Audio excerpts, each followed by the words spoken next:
result, but the way you guys handled all the challenges that Bournemouth presented tonight. Yeah, very happy. We knew the difficulty of the match. It's a team that constantly is threatening you, is asking you questions. They are so good and attracting you, play the ball long to the right player with the right duel, the second ball, counter press you. And to get out of that game is difficult. We made it even harder for ourselves in the manner that we conceded the first one.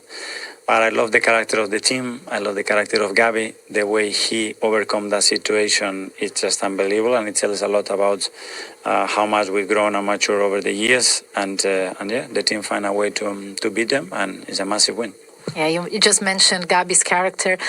He makes the uncharacteristic mistakes and he's furious about it. And then 6 minutes later, he scores. How much of his personality is translated into his game, you think? A lot. When you talk about presence and being dominant and authority, that's probably the player that represents that in this team. That's why it's so important. And you have to lead by example. You cannot demand that to the rest. And then if something happens to you, don't do it. So today's example, I think it's a great one. Talking about personality, Declan Rice, how do you see the progress of his relationship with the goal and everything that the presence of Zubimendi, for example, allows him to do? Again, another one that is put so much in the last few days to make himself available today. We didn't know for how long. So he stretched himself to the very limit. He got rewarded. The team got rewarded with 2 great goals. I think the first time that he scored 2 in the Premier League. Yes, it is. So, yeah, a great day to remember. You know, you guys are the team who scored more goals in the first 15 minutes of the second half. It's 12 goals in the Premier League. How do you handle your halftime talks? Because they sure seem to be very effective. Well, trying to learn from what happened in the first half and try to improve it. And that's what we have to do constantly. You can gather a lot of information and to try to help the players and change the course of the game or give them the tools to do that. And the players have to do it then, and they're doing that really well. In this case, how was it? Do you think in the first half you could have put more pressure on Bournemouth? Yes, but we couldn't because we lost the ball in very dangerous areas too many times. And when that happens, you are not compact as a block, you don't travel together. So to put pressure against a team that plays with a very open structure that wants to just attract you to put the ball in the last line, you have to be very conscious of that. If not, you get opened up. And we did get opened up a few times when we mistimed things. But then I think in the second half it was much better. It was the first of 9 games in January in 4 different competitions. It's going to be a long month, but fans will be hopeful and excited, especially when you look at the quality of this squad. So how much confidence do you take when you look at this squad, you look at your finishers, you look at the starting 11, how much confidence does it give you for this run? Yes, a lot. I think, first of all, we need to understand the effort that they are doing because it's what we have in January, but what we had in November and December as well. So it doesn't matter. You see the decide. You see how they celebrate every day. We're just saying congratulations on the victory, first of all. But also for you, we know that very famously you've scored 2 goals in a Champions League game before this, but you've never scored 2 goals in a Premier League game before today. Yeah, that's a crazy stat. Yeah, I hadn't scored a lot this season, to be honest with you. I'd only scored 2. So to grab a brace today and an important victory was a really nice feeling. You know, when you win and you're able to help out the team like I did today, it always had that extra bit of a special feeling. So, yeah, I'm delighted with the goals and obviously more importantly 3 points because they're a really good side, Bournemouth, especially here. Yeah, and they're always important games, particularly when you get to this stage of the season, when you are chasing a Premier League title. But this one coming off the back of the win against Villa, who are one of your direct competitors. You know, Manchester City dropped points against Sunderland. It just feels like it was a significant one in terms of timing as much as anything. Yeah, massive. Obviously, off the back of Aston Villa, I think the key thing today was to build on that and to go and win. You know, the win against Villa would have meant nothing if we come here today and didn't pick up anything. But it's so important this time of the year. The schedule's crazy. The fixtures come thick and fast. And, you know, if you can win your games in and around Christmas, on top of what we've done already, it's going to put us in a really good position. So we've got to keep building on that, keep the mentality right, keep pushing. But we're in a really good spot in a minute, and long may that continue. That felt like a very different type of win to the Aston Villa one. Yeah, I think we know Bournemouth at this stadium. I'd read something that they'd only conceded 6 here this season, so with the attacking threat they have and their manager that they have, we knew it was always going to be really tough. We didn't once think that we was going to come here and have it easy today, but to pick up the 3 points and the way we done it after a not the best first half from us was a really important win. I was going to say, what does it say about the character, the grit, the determination after that sort of fairly bad start you got off to? Yeah, massive. It shows the character of Gabriel. To make that mistake and then play how we did for the rest of the game shows the mentality of the team and what we're trying to do this season. And yeah, I think, like I said, we come out in the second half, we made it really, really good for us, and obviously to get the 2-goal lead was good, but again, we let in a sloppy goal. Great finish, but we could have done better on the second ball, so we'll look at that, but the main thing is 3 points and keep building momentum. I think that's the biggest thing for us. Having seen you score quite a few cracking goals, I was quite surprised to learn that it's the first time you've scored 2 in a league game for the first time. I know, that's crazy. I've been in situations before where I've scored 1 in a game when I wanted to go on and score another. And obviously it hasn't happened, but today it has, and it's a crucial one because at Christmas time, the fixtures come thick and fast, and to be able to help the team out with 2 goals is massive because we're going to need everyone chipping in at different points. So I'm happy I could help the team today to victory. So this time around, were you hoping for the hat-trick when you've previously been looking for 2? I actually was. I was thinking one more cut back to me, please. But another chance didn't arise, and Bournemouth for the last 15 minutes played really well. They shut that space off. So I was gutted to not get the hat-trick, but I'll keep trying. Maybe one day that might come. I know that Victor Gyökeres from the outside, people have been talking about his record and stuff. The manager said he does a lot more than just score goals, and today he played a vital part in the second goal, didn't he? Massive. It's tough for him because defenders are so tight on him and there's no space for him at all, but he's working so hard, and you see for the second goal he holds 2 of them off really, really well, sets Martin, who then sets me, and it's such a pivotal moment in the game because that turned the game on its head. And I see him in training, I see how he works. He's such a good guy. It will start to click for him, like the manager said the other day, and all the boys are with him because what he's doing for us, even though he hasn't scored, how he's helping us as a team to press, to hold the ball up. I think good things are going to come. Yeah, Declan Rice loves a goal against Bournemouth. He scored more goals against the Cherries than anyone else in his career so far. And I'm just thinking to sort of very, very composed from Declan Rice. Martin on with us live there as well. They've got a bit of the Ray Parlours, haven't they? To stay calm the next game, Because you think back, Ray, to last season, and they were criticised, weren't they, for going a bit too wild after games. The celebration police were all over them. But it's a different sort of vibe after the wins. Yeah, I can sense that the first half performance I wasn't pleased with. And it was better in the second half, and Declan getting his 2 goals. But Mikel Arteta more or less would have put, had a little bit of a pop at them probably half time, saying it ain't good enough. If we want to win this Premier League, you've got to play better what we're doing. But yeah, I like what he said there. In a row, and it's a big one on Thursday, isn't it, Glenn? Liverpool at the Emirates. Huge, set it up very well. Obviously, Liverpool not at their best, but they will find form to go to the Emirates, and they know it could be a big game if they could just reel them in. Liverpool find a bit of form, find that concoction going forward. You never know. You can't write Liverpool out of it completely, and I'm sure there'll be a lot of City fans of Liverpool on Thursday. Enjoy that. Good to speak to you. We've got your older Arsenal friend here, Mr. Ray Parlour. Glenn Murray's in the studio as well. Congratulations. Look, a huge 3 points there.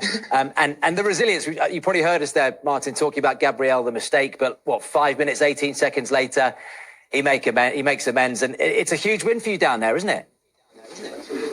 Yeah, massive win. It was a strange game.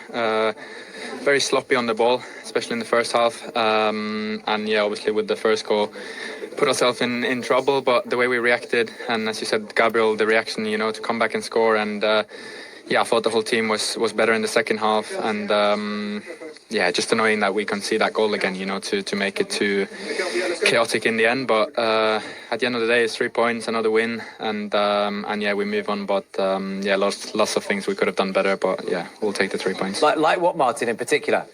I think we were very sloppy on the ball, especially in the first half. We gave away a lot of balls playing out from the back. We gave them a little bit the momentum, put ourselves in trouble, and then when we go 3-1 up, we should just see the game out, but we can see it again. So there's a few things to improve, but at the end of the day, as I said, this 3 points is another win. The difficult place against a good team, it plays really good football, and it's a difficult place to come. So a good win. Be looking now straight away to Liverpool on Thursday. Big game. Always a massive game at the Emirates. So they've just got to get the job done Thursday as well. Is that something that this group's got better at? Sometimes they can probably get better at seeing games out, like you said earlier, Glenn. I mean, at times you've got to put it in the corner and get a throw, give them a throw in, and with 2 or 3 minutes to go, they seem to invite pressure onto them, like the end. You know, Semenyo nearly had an opportunity to whip the ball back into the box again. So they've got to probably see that out a little bit better, but they've certainly got improved on it. Well, you made that reference when we were watching, Ray, didn't you? You know, when we were just watching 20 minutes or so ago, that, you know, the team that you were in, the Invincibles and the Arsenal teams under Wenger, they had that ability, that knack just to calm things down, to take a breath. But they've got the leaders in the team. It just sometimes feels a bit frantic, you know, when you're 2 goals up. Yeah, it's up to organisation, get everyone behind the ball, sometimes turn the full-back and push up as a team. In terms of the reaction from that Aston Villa defeat, it's 5 wins on the spin in the Premier League. You can't ask for more than that in terms of resilience and how you come back from adversity. Yeah, massive. The way they've bounced back. I think when you give it context, the last few years where they've kind of blew up at stages in the season, everyone thought, is this going to be the point? But they've come back extremely strong, and I think they're better for those last couple of years. That experience as a group, and for me, since that Aston Villa game, and obviously the game before this, we talk about performances, don't we? Sometimes you might not need a performance at Bournemouth, you just need to get a win, whereas last week that was the performance against Aston Villa, wasn't it? Certainly second half, they really upped the tempo. If I'm being honest... Yeah, look at this race. Since his Premier League debut, Gabriel, 20 Premier League goals and 174 appearances. Look, well ahead of the likes of Virgil van Dijk, who seemingly scores every week with a header, doesn't he? Yeah, no, he's done so well. Set plays, obviously, they work hard in training. Set piece coach. And you know, it's not luck that you're scoring from set plays. It's all about delivery. There's no doubt about that. Saka and Declan Rice putting some fantastic balls, but they're getting to the right areas. And he's been such an important player over the last couple of seasons, Gabriel. And Saliba, you can see Saliba's improved, probably next to him. So look, everybody makes mistakes, and he'd be kicking himself about it, and he won't be happy with the mistake he's made, but he'd be more relieved about they're going back to London with 3 points. And, you know, if there wasn't, then it really plays on your mind because you've let the team down a little bit with that mistake he's made. Yeah. Mikel Arteta won't be out on the training field doing drills, and that's where Gyökeres maybe he's missing out a little bit because they can't do a lot of pattern play and all that sort of stuff and see when they're going to whip the balls in. And, you know, it's all about recovery. And to be fair to Arsenal, they're getting a few players back now. They had that little spell when they had a lot of injuries, but now they're getting players back as well, which will make them even stronger. And no one is talking about the £105 million fee that Arsenal paid for Declan Rice, are they? I mean, he has been absolutely fantastic for that football club. Back in the team today, of course, Vitality Stadium. Here's Noni Madueke. Noni, that's 7 successive wins in all competitions. What was said in the dressing room after that, because it got tense in those final moments, but a massive victory for you to go so far ahead in the league. Yeah, no, credit to ourselves. Everyone knows it's such a tough place to come to.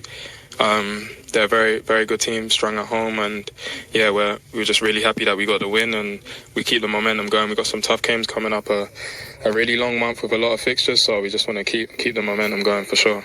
We found out that Big Gabby might just be human today. Bit of an error. How nice to then set him up with a beautiful run for redemption. It was a lovely move from you. Yeah, no, to be fair, all credit to him, you know. He didn't let that early slip phase him. It happens to everyone. Everyone makes errors, especially at the highest level. So I was delighted that he finished it. He finished it like a striker as well, so it's really good from him.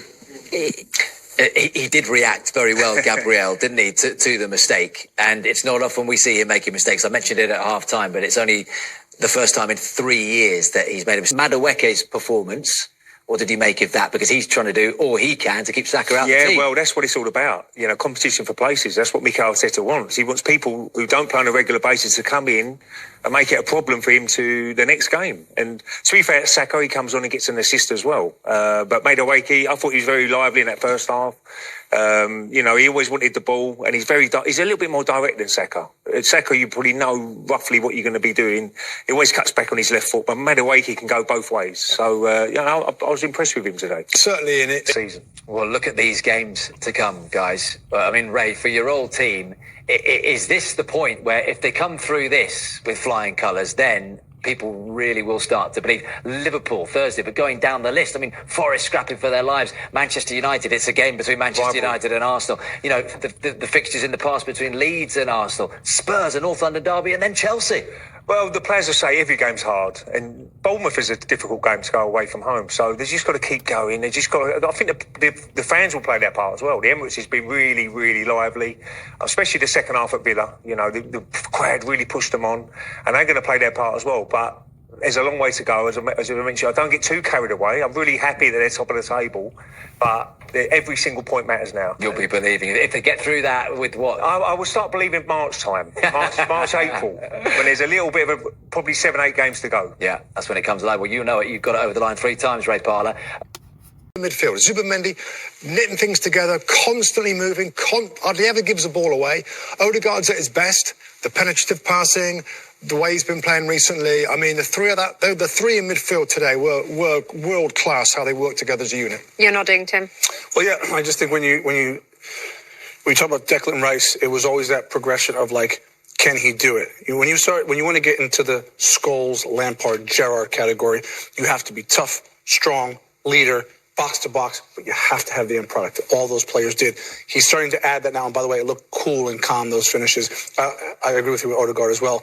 He's been missing this season, even when he's been on the pitch. You're like, where is it? You saw it today. Are you putting him up amongst Lampard and Gerrard? It's got a way to go, because what we're seeing from Declan Rice today, those players did for a decade. So he can, absolutely. He's got everything in his locker to get to that level. They've put the pressure back on Manchester City because tomorrow City have to play Chelsea. And yes, they might be in a disarray without a manager, but that doesn't always mean that they don't pick points up. No, they've done exactly the right thing, Arsenal. They want to keep this going because it's obvious they're in a good moment right now, and everybody's coming back fit again. Tons of options. We saw 3 amazing forwards come off the bench late in the game to change things. Saka's involved in the second Declan Rice goal. So, yeah, exactly. Everything's going according to plan. I guess the Gabriel mistake, the shot from distance, rocked them a little bit. When you see 2 goals against Arsenal, it's like, wow, that's kind of unusual. But they were a little unusual. A little bit concerned about... It's now City's target to be within touch of Arsenal when the 2 meet in the middle of April. If they can make that the pivotal game somehow. That's why they'll be annoyed. I think if they could just hang on their shoulder, I mean, even 6 points, but if 4 points off them with 8 games to go, 7 games to go, that would be really, really interesting. And Pep Guardiola can start to really turn the heat up. But they've got to be within touching distance of them. I said, I think, in my podcast the other day, that I think Arsenal will win the title. I think that City will go in front of them at times, maybe. They might catch them up. But I just think that Arsenal have got so much. I think yesterday at Bournemouth was the perfect example of that. You know, they go a goal down. Gabriel has that sort of pass across the box. But then the firepower that they bring off the bench, you know, Jesus, Saka and Trossard, I think they brought off the bench, didn't they, in the second half? That's going to do real damage. When you can bring players on of that quality, replacing players that are already on the pitch of quality, and you're going at sort of Bournemouth's defence with, you know, that are tiring and fatiguing as the game goes on, you're going to win a lot of matches. The amount of times that great teams win with their substitutes and their sort of difference makers off the bench is so important, and Arsenal have got that. They really have. I mean, Havertz is back as well. Well, yeah, I was going to say, Gary, you mentioned the 3 subs, so that's 6 forward players who played for Arsenal yesterday. Eze didn't get on, and Havertz wasn't even in the playing party. Yeah. I mean, that is formidable strength, isn't it? It is, and that's what they're going to have going down the home straight. They're going to have options, and what Arsenal are going to be able to do, I mean, City can do it as well. You think when Doku comes on the pitch today, you think that he's got that sort of ability to do things. But what Arsenal are going to be able to do is be 1-1, 1-0 down, and be able to throw on 3 or 4 players that are just going to completely transform the game and the momentum of a match. And they're well set up, and they're definitely better defensively than Manchester City. I look at that City back 4 at the end. That would concern me. That's not going to win a title. So Gvardiol and Diaz, maybe you could get there, but I'm not sure that 4 at the end are going to get anywhere near a title. They're going to concede chances and goals, and you're going to be able to get at them. So that's a big problem. If Diaz and sort of Gvardiol are out for 4 weeks now, what does that do to City? So, yeah, Arsenal look like they've really invested well behind that sort of top back 4 that they've got. Timber, Calafiore, Gabriel and Saliba. You've now got Nketiah, you've got Lewis Skelly, you've got Ben White, and the missed one, there's Mosquera. So you've got basically 2 back 4s. I think the second back 4 of Arsenal is almost as good as the first back four of City. That's how good that second back four is. So that's a real strong point. It's difficult to see how Arsenal can't really do it from here with the power that they've got and the strength and the sort of reinforcements. I don't think this game is league defining. I think I said it on Thursday as well.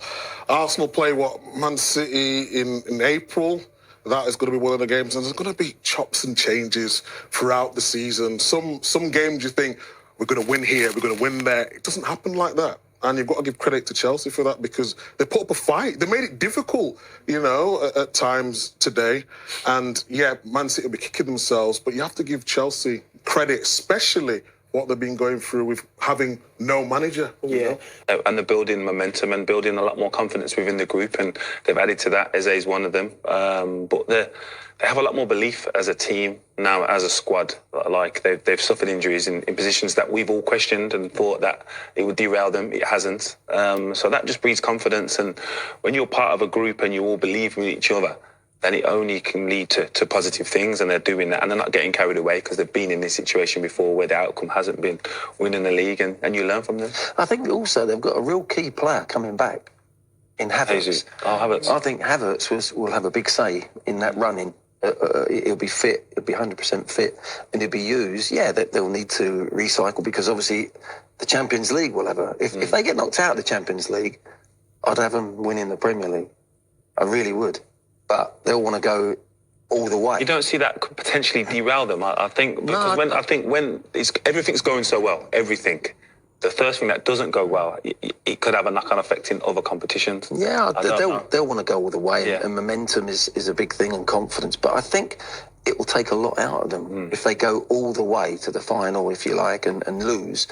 They'd have probably looked back and gone, oh, if we'd have got knocked out in the quarter-final, the rails wouldn't have come off.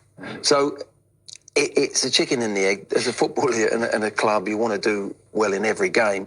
But I think if they were to get knocked out, I don't think that would hurt. I think it would give them that real emphasis, that energy to say, right, we haven't got a midweek game here, a big Champions League game. We can now really dissect how we're going to play at the weekend. And that I think would get them over the line. I really do. We have to move on. I mean, he must be the perfect player for any manager. It's a manager's dream. He's a manager's dream, he really is. I mean, his attitude is amazing.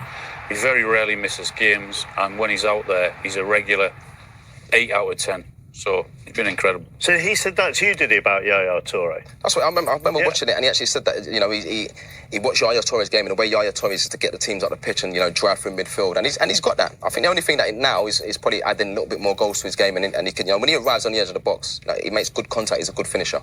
Bournemouth 6 points clear after match week 20. Liverpool in the top 4. Chelsea are in 5th, level on points with Manchester United in 6th place. Brighton round out the top 10 in the Premier League. Looking at the bottom half, it's West Ham, Burnley and Wolves in trouble, but Wolves getting their first